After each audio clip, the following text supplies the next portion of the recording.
전호자고 계신 분들과 인사하겠습니다. 하나님의 소리를 듣고 갑시다. 하나님은 찬송 받으시기를 기뻐하십니다. 그 말을 다시 더 적나라한 표현으로 한다면 하나님 대접받기 되게 좋아하시는 분이다, 그런 얘기예요. 왜냐? 대접받을 만한 분이니까. 자, 여러분, 자녀들에게 부모는 대접받을 만한 분입니까? 아닙니까? 부모가 아니어서 잘 모르시겠습니까? 부모는 자녀에게 대접받을 만한 분인 거 믿습니다. 왜요? 그 아이가 태어날 때 엄마가 피와 물을 쏟았잖아요. 그리고 눈물로 키우고 땀으로 키웠잖아요. 이만큼 큰 거는 지 덕이 아니고 부모 덕이야. 그러니 당연히 자녀가 크면 부모 섬기는 거는 당연한 거예요. 그런데 그 자녀가 옆집 아저씨한테 부모 섬기듯 하고 제 부모는 거들떠보지도 않는다면 그거 있을 수도 없는 일이지만 그렇다면 그건 심각한 문제 있는 거죠. 하나님도 마찬가지입니다. 내가 너를 키웠고 너를 이만큼 살렸고 너를 이만큼 축복해서 내 백성으로 만들어줬는데 근데 어찌하여 너는 하나님을 그렇게 지극히 섬기지 않고 하나님을 지극히 대접하지 않고 왜 우상을 섬기느냐? 우상이 너한테 무슨 복을 준 적이 있느냐? 너한테 무슨 특별히 은혜를 베푼 적이 있느냐? 죽은 신이 너한테 무슨 찾아와서 말이라도 한번 걸어봤느냐? 밥 한 끼를 사줘본 적이 있느냐? 아무것도 없는데 왜 그렇게 하나님을 섬겨야 될 백성들이 우상을 그렇게 섬길까? 그래서 하나님이 너무나 속상해서 우상 숭배는 그 3, 4대 저주를 말씀하고 계십니다. 얼마나 속상했으면 그러셨을까? 은혜 주시기를 기뻐하시는 아버지 같은 분인데 어찌 제 자식에게 저주를 쏟을 수 있겠어요? 그만큼 하나님이 우상 숭배의 죄를 무섭게 다루시는 이유를 우리가 깨달아야 됩니다.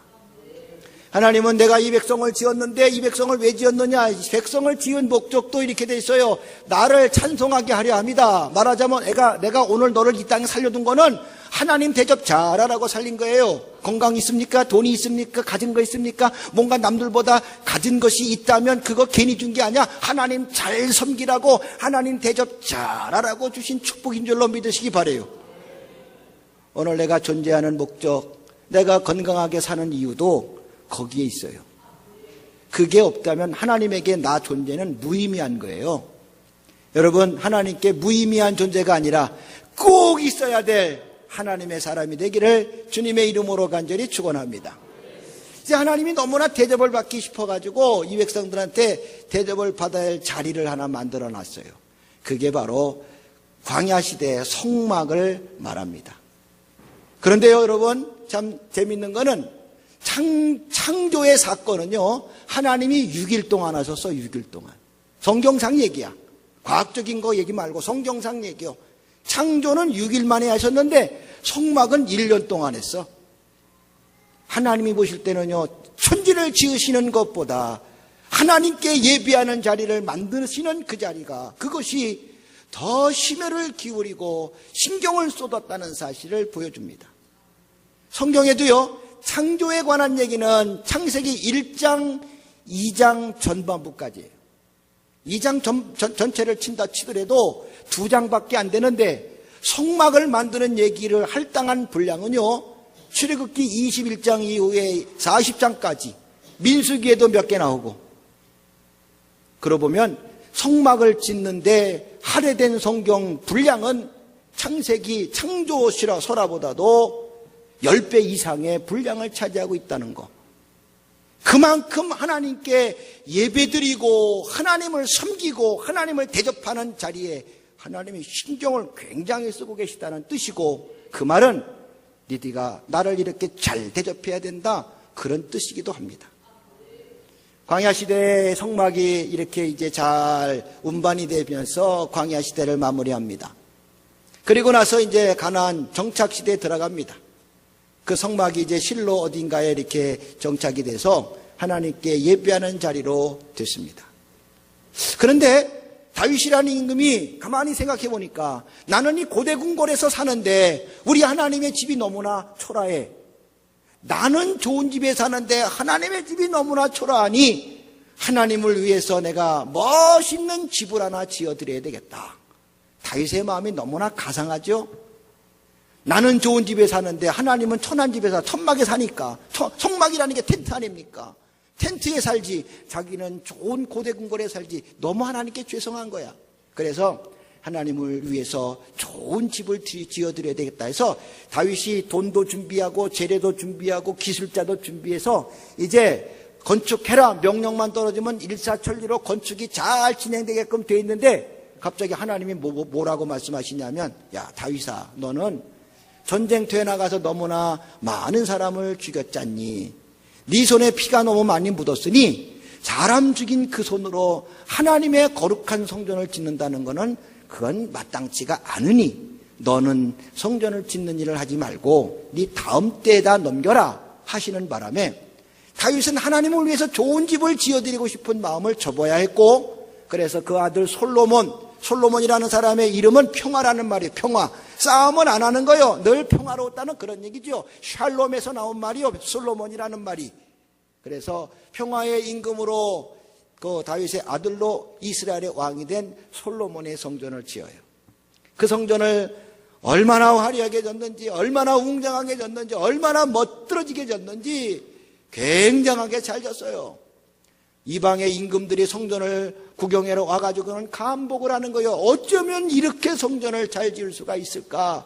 성전 지은 거 하나하나 보면서 지혜의 임금답게 하늘의 지혜가 다 담겨있는 성전을 지었으니 얼마나 멋있게 지었을까? 상상이 안 될 정도로 대단한 성전을 지었던 거죠. 하나님을 위해서 하나님의 집을 그렇게 만들어 주셨어요. 여러분은 집이 소중하죠? 여러분의 집이 무너지는 거 원하십니까? 여러분의 집이 사랑스럽죠? 어떻게 하면 잘 가꾸고 싶죠? 하나님도 마찬가지였을 거예요.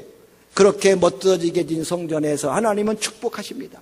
이곳에서 기도하는 사람의 기도를 내가 들을 것이며, 이곳에서 너희들이 나를 찬송하는 찬송을 내가 받을 것이며, 성전 봉헌식 때 하나님의 영광이 성전을 채웠어요. 그만큼 성전에 대한 기대가 있는 거죠. 성막은 하나님이 지으라고 했지만 성전은 인간이 하나님을 위해서 지어드린 거예요. 그러니 하나님이 더 기쁜 거야. 나를 위해서 저들이 이렇게 잘해주니까 얼마나 기쁘겠어. 그러니 그렇게 받은 성전이라 너무너무 사랑스러운 거예요. 그러면 그 성전 부셔버려야 돼? 끝까지 보존해야 돼요? 끝까지 보존해야 되겠죠. 그런데 안타깝게도 그 성전이 무너집니다. 바벨론이 침공해오면서 성전이 무너져. 그때 바벨론이 침공해서 성전이 무너지는 것을 바라봤던 유대 사람들이 이런 회의감을 느꼈어. 우리는 하나님의 백성이고 하나님께 예배하는 사람들인데 어찌하여 하나님의 집이 저렇게 무너질 수 있습니까? 우리는 하나님의 백성인데 어찌하여 우리가 바벨론 포로로 끌려가 고통의 세월을 살게 하십니까? 하나님이 살아계신 게 맞습니까? 하나님이 진짜 살아계신 게 진짜요? 하고 그렇게 하나님께 대항을 했다는 거예요. 정말 그렇잖아요. 그 성전 얼마나 비싸게 지고 아름답게 졌는데 하나님 그걸 무너지는 걸 왜 그냥 방관하고 계시냐고, 왜 그걸 그냥 가만히 두시냐고. 막으셔야지. 다른 건 몰라도 성전은 보호해 주셔야지. 근데 처참하게 성전이 무너졌어요. 바벨론 포로 70년 세월이 끝난 이후에 이들이 다시 예루살렘으로 귀환하면서 제일 먼저 한 일이 바로 성전을 건축하는 거였어요.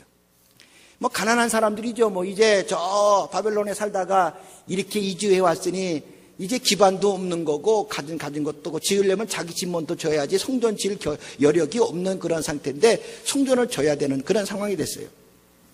그래서 하나님께서 이제 성전을 건축해달라고 학개 선지자에게 말합니다. 학개 1장 8절 너희는 산에 올라가서 나무를 가져다가 성전을 건축하라. 그리하면 내가 그것으로 말미암아 기뻐하고 또 영광을 얻으리라. 여호와가 말씀하였느니라. 할렐루야. 하나님이 이제 성전을 지으라는 거예요. 내가 거기서 너희들이 예배를 받고 싶다는 거죠. 왜? 이미 성막은 없어졌어요. 어떻게 없어졌는지 모르지만 이미 없어졌기 때문에 하나님이 대접할 수 있는 자리는 성전밖에 없으니 지으라는 거죠. 초라하게 졌어요. 돈도 많지 않고 준비가 안 되었던 성전 건축이었기 때문에 지지부진이 나다가 겨우겨우 진 성전 초라하게 졌어요. 그 성전을 수룹바벨이라고 하는 대제사장의 주도하에 졌다고 해서 우리는 그것을 수룹바벨 성전이라 그럽니다. 그래도 하나님께 예배하는 자리니까 귀하겠죠. 그러면 그거는 무너지지 말아야 되는데, 근데 그것이 또 헬라 제국에 의해서 무너집니다. 그때 이스라엘 백성들은 또 회의감을 느꼈을 거예요. 왜 하나님께 예배하는 성전이 또 무너질까? 하나님 살아계신 거 맞냐? 또 그렇게 따졌을 거예요. 그리고 나서 헬라가 무너지고 로마가 통치를 하게 됐습니다. 로마가 유대의 왕으로서 이두메 사람 헤롯이라는 사람을 임명하게 되니까 유대 사람들이 반항하는 거야. 왜? 오직 유대인의 왕에 이방 사람이 오냐는 거예요. 지금 우리로 말한다면 대한민국 대통령에 일본 사람, 저 아프리카 사람이 대통령 한다는 거와 똑같은 거예요. 누가 허용하겠어요? 특히 유대인들은 민족주의 감정이 센 사람들인데 허용 안 하죠. 근데 로마 황제가 임명하는데 그 식민지하에 있는 유대가 뭘 반대할 수 있겠습니까? 못합니다. 유대 왕으로 헤롯이 임명이 되니까 헤롯이라는 사람이 유대인들에게 환심을 살려고 유대인들이 수건 사업 중에 하나가 바로 성전을 짓는 일이었어요. 그래서 헬라에 의해서 망가진 성전을 지어주겠다고 그렇게 하면서 46년 동안 성전을 짓는데 정말 공들여서 성전을 지어줬어요. 그때 예수님이 태어나시고 예수님이 살아계실 적에 바로 그 헤롯 성전에서 활동하고 계시는데, 그런데 예수님이 그 성전을 보시면서 하셨던 말이 뭐냐면 저거 무너뜨려야 된다, 그거였어요. 정말 예수님의 예언대로 AD 70년에 로마와 유대 전쟁이 일어나면서 유대가 망하는 그런 시점이 AD 70년인데 70년에 예루살렘 성전이 또 초토화되고 이제 흔적 벽 하나만 남아, 서쪽에 벽 하나만 남겨있고 흔적도 없이 다 무너집니다.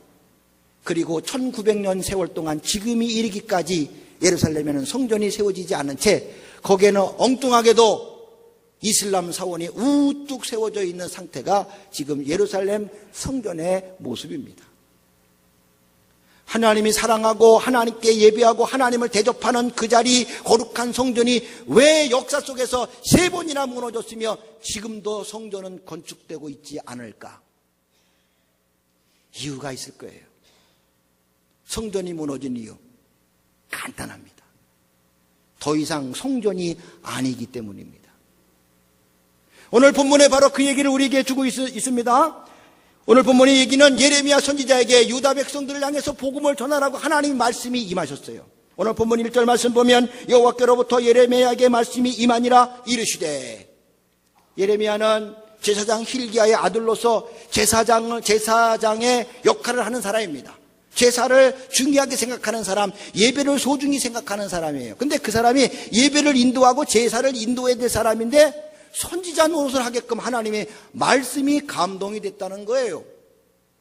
하나님은 말씀을 전하라고 할 때 장소까지도 지정해 주십니다. 이번에는 저 예루살렘 사거리에 나가서 전해라. 이번에는 어디 나가서 전해라. 오늘 본문 얘기는 여호와의 집의 문에 가서 전해라, 그렇게 말씀하고 계세요.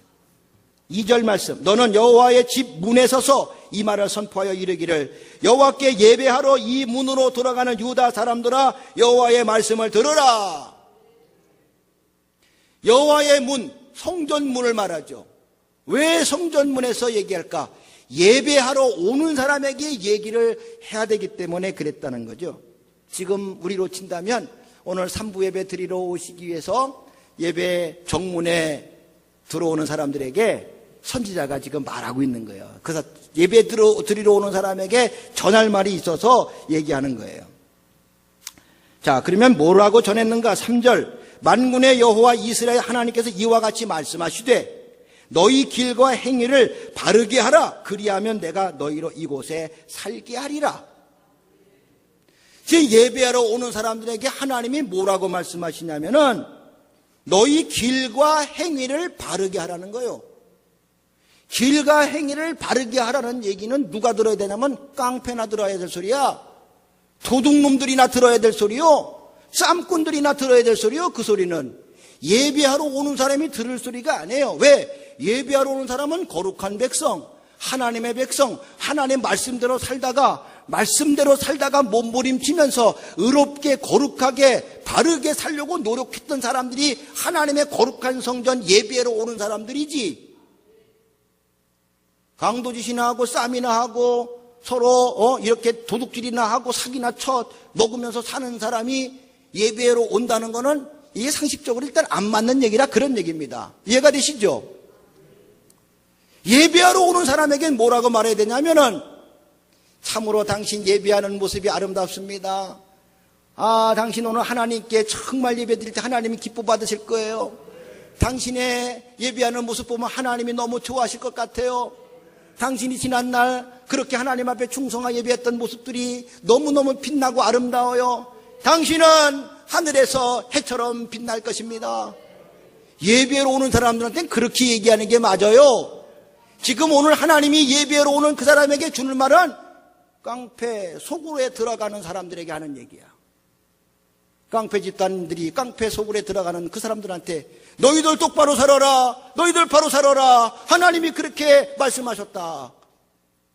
근데 이거를 깡패 속으로 가는 사람이 아니라 여호와의 성전에 들어가는 사람들에게 이런 말을 하고 있다니 유다 백성들이 얼마나 타락했는가를 알 수가 있는 말씀이죠. 여러분, 깡패 속으로는 어떻게 생겼을까요? 인테리어가 깡패적입니까? 이렇게 분위기, 건물을 잘 꾸몄는데 깡패적으로 이렇게 만들었습니까? 도둑놈 속으로는 어떻게 생겼을까요? 모든 인테리어가 도둑놈처럼 생겼습니까? 아니에요. 깡패 속으로는 깡패들이 있기 때문에 깡패 속으리고, 도둑놈 속으로는 누가 있어서 도둑놈 속으려? 잘하십니다. 도둑놈이 있으니까 도둑놈 속으린 거예요. 어떤 분이 교회를 개척했는데 예배당이 없어서 자기 집에 돼지 우리간을 개조해서 예배당을 만들었어요. 여러분, 돼지 우리간은 왜 돼지 우리간입니까? 돼지가 사니까 돼지 우리간이요. 근데 그걸 개조해서 거기에 예수 믿는 사람들이 예배를 드리니까 거기는 뭐가 되는 거예요? 예배당이 되는 거예요. 건물은 똑같아. 그런데 돼지가 살면 돼지 우리간이고 예수 믿는 사람이 거기 들어가면 성전이 되는 거예요. 할렐루야. 여러분, 누가 거기에 있느냐에 따라서 그 건물의 용도가, 이름이 달라진다는 것을 알아야 됩니다. 성전에 들어가는 사람들에게 지금 뭐라고 그래요? 길과 행위를 바르게 해라. 그러면 악한 사람들이야, 깡패들이야, 사기꾼들이야, 도둑질한 사람들이야, 윤리적으로 도덕적으로 바르게 살지 못한 아주 못된 사람들이야. 그러면 그들이 들어가는 성전은 성전일까요? 깡패 속을일까요? 여러분, 그래도 성전이라고 말하고 싶겠죠. 예수님께서 예루살렘 성전에 올라가셨을 때 그 예루살렘 성전에서 이 비리, 부정, 사기, 거짓, 이렇게 판을 치는 이 예루살렘 성전의 모습 보고 뭐라고 말씀하셨냐면, 내 집은 만민이 기도하는 집이라. 너희가 강도의 소굴로 만들었구나. 하나님을 예배하는 이 거룩한 성전을 너희가 어찌하여 강도들이 모이는 소굴로 만들었느냐 하면서 장사치들의 장사를 뒤엎고 분노하시는 주님의 모습을 우리가 봅니다. 사랑하는 귀한 성도들이여, 예레미야 시대에 바로 그런 모습이었다는 거예요. 성전에 들어가는 사람들은 예배 드리는 사람, 기도하는 사람, 하나님을 사랑하는 사람, 하나님을 잘 접대하려고, 하나님을 찬양하려고 가는 사람들인데 왜 그들한테, 강도들한테, 깡패들한테 하는 소리를 할까? 그들은 성전을 들어가는 이유가 있었습니다. 자기들의 강도 사기짓을 성전에 들락날락 거린다는 이유로 감추기 위해서. 깡패 소굴이나 왔다 갔다 하면 저 사람 깡패 아니야? 당당히 말할 거 아니겠어요? 그런데 성전에 들어가 봐, 깡패지만 저 사람은 예배를 잘하는 사람인가 보다, 거룩한 백성인가 보다, 착한 사람인가 보다, 아주 귀한 사람인가 보다, 남들이 그렇게 봐주지 않겠냐 말이에요. 왜? 성전을 들락거리니까. 그런데 하나님의 판단이 어떻습니까? 그들이 드나드는 성전을 보고 하나님이 뭐라고 말씀하시냐면, 여러분 4절 말씀을 읽어보겠어요. 같이 읽겠습니다. 시작. 너희는 이것이 여호와의 성전이라 여호와의 성전이라 여호와의 성전이라 하는 거짓말을 믿지 말라. 하나님 뭐라고 그랬냐면 너희들이 여기 들락거리면 사기치고 깡피짓하고 도둑질하고 부정 비리를 저질러가면서 예배드리는 척 거룩한 척하고 성전에 와서 여기가 여호와의 성전이다 이렇게 말하고 있지만 하나님의 판단은 아니다. 여기는 깡패소굴이다. 여기는 여호와의 성전 아니다. 그렇게 지금 말씀하고 계시는 거예요. 왜? 기도하는 자리에 기도하지 않지, 예배하는 자리에 예배하지 않지, 들어와서 사기나 쳐먹고 거짓말이나 하고 이런 짓 하지, 그리고 성전 안에서 그런 짓을 난무하지. 그런 무리들이 가득했는데 거기를 어디 성전이라고 말할 수 있겠냐. 강도의 구렬이 있지. 예수님이, 하나님이 지금 이렇게 그들을 향해서 너무너무 애타게 야단치고 계시는 거예요. 제가 20년 전에 미국을 갈 기회가 있어서 미국을 갔다 왔잖아요. 이래봬도 내가 미국 갔다 온 사람이요. 그 이후에는 한 번도 못 갔지만. 그때 미국에서 아주 큰 교회를 탐방하는 그런 프로그램이 있어서 제가 부목사로 있었던 교회가 저한테 배려를 한다고 다녀오라고 그래서 갔다 왔어요. 그때 수종교회라고 제가 들려봤어요. 수종교회. 로버토 슐로의 목사. 정상에서 만나자. 긍정적 삶을 살자. 진짜 그분의 설교가 대한민국 성도들한테 강하게 어필돼서 세계적인 부흥 강사, 세계적인 설교가로 유명한 분이 로버토 슐로 목사님. 정상에서 만나자. 멋진 말이죠. 긍정적 삶을 살자. 대단한 쇼킹이었던 그런 메시지를 전했던 대단한 사람. 크리스탈 처치 가보니까요, 정말 입이 딱 벌어지는데 안 다쳐. 아무리 닫으려고 해도 안 다쳐. 얼마나 화려하고 얼마나 멋진데, 그 수만 평 대지 위에다가 교회 건물을 그냥 온통 크리스탈로 진 거예요. 세면으로 진 게 아니라 다 크리스탈로 진 거예요. 반짝반짝 햇볕이 빛날 때마다 반짝반짝 빛나고, 그 아래 인테리어며 그 모든 건물 구조 보면 너무너무 화려한 거예요. 야, 한국에도 이런 교회가 있을까 할 정도로 대단한 교회였죠. 엄청난 교회였죠. 그런데 그 교회가 2년 전에 문을 닫았습니다. 왜냐하면 로버토 슐러 목사님이 은퇴를 한 다음에 그 자녀들이 아버지의 재산권 갖고 분쟁을 하기 시작했어요. 그래서 아버지 재산권이 교회 재산입니다. 그 재산을 갖고 분쟁하다 보니까 하나님에게 드린 하나님의 성전이 마치 사유재산처럼 그렇게 받고 서로 치고받고 싸우며 법정 공방에 들어가니까 교인들이 다 떠나가고 남질 않는 거예요. 교인이 떠나니까요, 그 어마어마한 건물 유지하지 못하는 거야. 전기세도 못 내지, 물세도 못 내지, 기초적으로 유지해야 될 돈이 없는 거예요. 그래서 결국 법정 관리를 들어가서 천주교에서 그 교회를 인수를 했어요. 지금은 천주교가 됐어요. 여러분, 하나님의 성전이 성전답지 않으면 하나님은 무너뜨립니다. 이게 성경의 교훈입니다. 예루살렘 성전이 그렇게 하나님의 성전이 되지 못해서 하나님이 결국 무너뜨렸는데요. 자, 열왕기하 24장 13절 보니까 그가 여호와의 성전이 모든 보물과 왕궁 보물을 집어내고 또 이스라엘 왕 솔로몬이 만든 여호와의 성전에 금그릇을 다 파괴하였으니 여호와의 말씀과 같이 되었더라. 바벨론이 지금 침공해 와가지고 하나님의 성전에 있는 모든 금그릇을 다 부셔버렸다는 거예요. 열왕기하 25장 8절 9절에 보면 바벨론 왕 느부갓네살의 19째 해 5월 7일에 바벨론 왕 신복 시위대장 느부사라단이 예루살렘에 이르러 여호와의 성전과 왕궁을 불살랐더라. 바벨론에 의해서 여호와의 성전이 불살라지고 완전히 초토화되었다는 얘기입니다. 왜 하나님이 화려하게 지은 성전을 무너뜨렸을까? 그 해답이 오늘 본문에 있는 거예요. 여호와의 성전이 아니기 때문에. 그곳에 예비하는 사람이 있지 아니하고 강도들만 모이고 길과 행위가 바르지 못한 그런 인간들만 득실득실 거리는 곳이기 때문에 하나님은 더 이상 거기를 여호와의 성전이라고 둘 수가 없어서 무너뜨렸다는 거 깨닫는 성도가 되시기 바랍니다. 저는 이 말씀을 보면서 우리 한국교회를 생각하는 거예요. 한국교회가 어려울 때는 기도만 했어요. 교회 적을 때는요, 기도만 했어요. 기도실이 없어가지고 그냥 성전에서 그냥 엎드려 기도했어요. 한국교회가 그렇게 해서 성장한 교회입니다.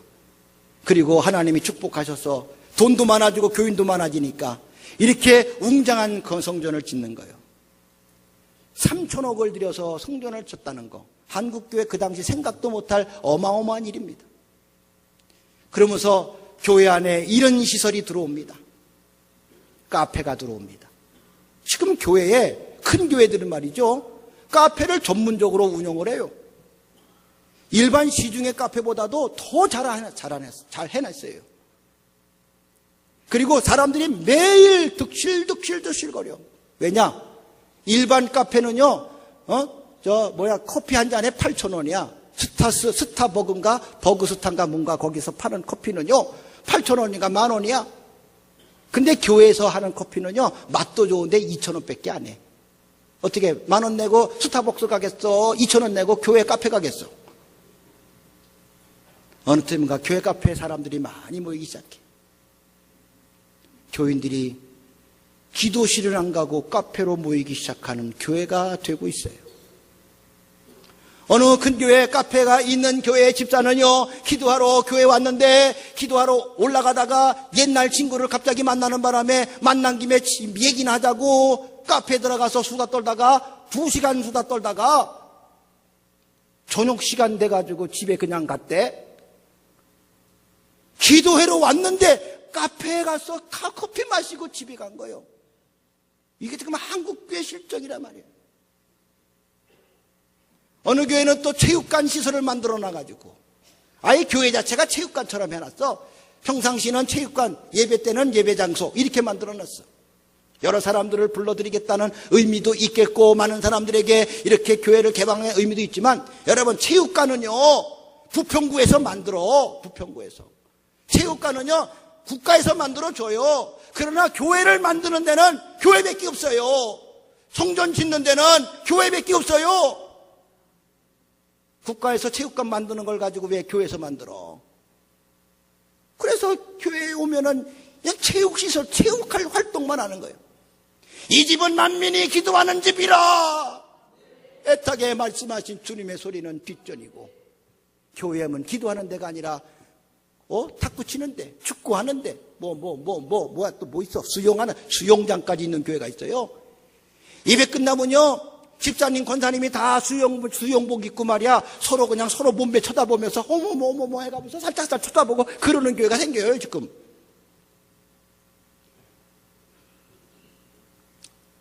여기는 더 이상 교회가 아니다. 더 이상 성전이 아니다. 그 옛날, 더 이상 성전이 아니라고 선언하시고 결국 돌아오지 않고 회개하지 않았던 그 성전을 무너뜨렸던 우리 하나님의 심정을 우리 한국교회가 깨달아야 됩니다. 교회는요, 예배하는 데요, 기도하는 데입니다. 이렇게 어마어마한 시설을 만들어 놓고 하나님을 찬양하겠다고, 하나님을 예배하겠다고 우리가 봉헌식을 했어요. 봉헌식은 이 성전은 오직 하나님만 예배하는 데 쓰겠다고 하나님께 드린 게 이게 성전 봉헌식이란 말이죠. 근데 이 교회에서 하나님을 예배하지 않고 바른 길, 바른 행실을 갖지 아니하고 다른 짓을 한다 그러면, 여러분, 여기 성전 아니다, 여기 성전 아니다 하지 않겠습니까? 왕궁이 불타서 망하는 건 나라가 망하는 거지만, 성전이 불타서 망했다는 건 더 이상 회복의 기회가 주어지지 않는다는 얘기예요. 왜냐? 하나님이 버렸다는 거예요. 나라가 망해도 하나님이 버리지 않으면 그 나라 세워집니다. 그러나 성전이 불탔다는 건 이미 포기했다는 거예요. 끝났다는 거예요. 너희 버렸다는 거예요. 한국교회가 버려지지 않기를 소망합니다. 우리가 깨달아야 돼. 한국교회 얘기하니까 또 남의 교회처럼 느껴져. 우리 가톨교회가 하나님이 보실 때 여기 성전 아니다 하고 버리면 되겠습니까? 이거 우리가 정말 하나님의 소리로 듣고 깨달아야 됩니다. 가톨교회는 기도하는 교회, 가톨교회는 하나님을 예배하는 교회, 이 위상을 가져야 됩니다. 다른 거 목적으로 이 교회가 사용됐다, 이 성전이 써졌다면 안 되는 거예요. 건물이 좋아지고 시설이 좋아지니까 교회마다 카페도 세우고 체육시설도 세우고 휴게실도 세우고, 그런 부대 건물들이 들어오니까요, 성도들이 휴게실은 가서 쉬기는 하고 카페에 가서 2시간 3시간은 잡담을 하는데 기도실에 들어가서 1시간도 아니 30분도 아니 5분도 기도를 못하고 나오는 그러한 현상이 한국교회의 현상이 되고 있어요. 저는 그런 교회를 직접 봤습니다. 그 교회가 과거에 어려울 때는요, 얼마나 기도가 많았는지 몰라요. 기도실이 없어가지고 곳곳에 기도했던 그런 교회입니다. 그래서 부흥했어요. 근데 그 교회가 커지니까요, 얼마나 카페를 멋있게 차렸는지 몰라요. 그런데 기도실은요, 가보니까 문이 잠겨 있어. 문이 잠겨 있어. 왜 문 잠겼나 했더니, 오는 사람도 없거니와, 오는 사람도 오면은 누가 오냐, 기도하러 오는 사람이 아니라 거렁뱅이들이 하룻밤 자려고 온다는 거예요. 왜? 기도실은 아주 저 구석지에 있으니까 세상 말로 짱 박히기 좋은 자리야. 그래서 이 사람들 통제하려고 기도실 문이 잠긴다. 그래서 기도하러 오려면은 사무실에 가서 열쇠를 받아다가 들어가서 열쇠 열고 들어가서 또 나올 때는 문 잠고 나와야 된다는 거예요. 그런데 카페는 사람들이 그냥 얼마나 많은지, 그냥 카페 구석구석에 그냥 사람들이 곳곳에 앉아서 있고, 저는 한국교회가 심각해지고 있구나 하는 생각을 했어요. 깨닫는 성도가 되시기를 바랍니다. 여러분, 예수님이 이 성전을 헐어버리고 다시 3일 만에 짓겠다고 말씀하시죠. 요한복음 2장 19절, 예수께서 대답하여 이르시되 너희가 이 성전을 헐라 내가 사흘 동안에 일으키리라. 이게 무슨 말인지 몰랐는데 예수님이 부활하신 이후에 3일 만에 부활하셨잖아요. 그리고 나서 예수님이 세우신 성전은 뭐냐면 교회였어요. 그 교회가 뭐냐면 바로 그리스도인들, 저와 여러분입니다. 이젠 예수님이 더 이상 건물을 짓겠다는 얘기가 아니고요, 이제 성전은 너희의 몸이다. 나는 너희의 몸 안에 역사할 것이, 너희가 예배하는 그걸 받을 것이지 성전에서의 모습을 이제는 기대하지 않겠다 하시고, 하나님이 예수 그리스도를 통해서, 예수를 구주로 믿고 성령에 충만한 사람들을 통해서 예배를 받으시겠다고 선언을 하셨습니다. 이 죄악으로 가득한, 외식과 형식으로 가득한 성전, 죄악이 가득하고 속은 능구렁이 같은 죄악으로 가득한데 겉모습만 그럴듯한 바리새인 같은 외식하는 이 유대인들, 그들이 들락달락거렸던 성전을 무너뜨리고 이제는 그 중심 속에 예수로 가득한 사람으로 내가 성전을 세우리라. 사랑하는 우리 가톨교회 성도들이요, 내 안에 예수가 가득 차야 합니다. 생명이신 주님으로 가득 차야 됩니다. 성령에 충만해야 됩니다. 예수의 영이 가득해야 됩니다. 육신의 더럽고 추악한 생각을 다 떨쳐내고 오직 하나님만 예배드리겠다고 하는 그런 진실된 성전된 내 몸으로 하나님을 예배하는 성도가 되어야 합니다. 그래야 한국교회의 미래가 있어요. 그래야 우리 개개인의 미래가 있어요. 그래야 우리 후손에게 축복입니다. 우리 한국교회를 생각하고 가톨교회를 생각하면서 사랑하는 성도들이요, 주님이 여기는 성전이 맞다 그렇게 말씀하실 수 있도록, 여기는 깡패들만 모였네, 암흑의 깡패, 암흑의 도둑놈, 암흑의 사기꾼, 아이고 도둑놈 사기꾼들만 모여 앉아있네, 쌈꾼들만 앉아있네, 아이고 여기가 강도의 소굴이지, 그러지 말고, 정말 여기는 여호와의 성전이다. 이 집사 예배 드려보니까 하나님이 기쁘시고, 김권사 예배 드리는 모습 보니까 하나님이 너무 좋아하시고, 찬양대 찬양을 들으니까 하나님이 너무 흐뭇해하셔서, 야, 여기가 여호와의 성전 맞다. 한국교회가 들을 칭찬, 가롤교회가 들을 칭찬 될 수 있기를 바라며, 우리 후손에게 좋은 성전 교회를 이어줄 수 있는 복된 성도 되시기를 주님의 이름으로 간절히 축원합니다. 은혜 주신 하나님께 박수하겠습니다.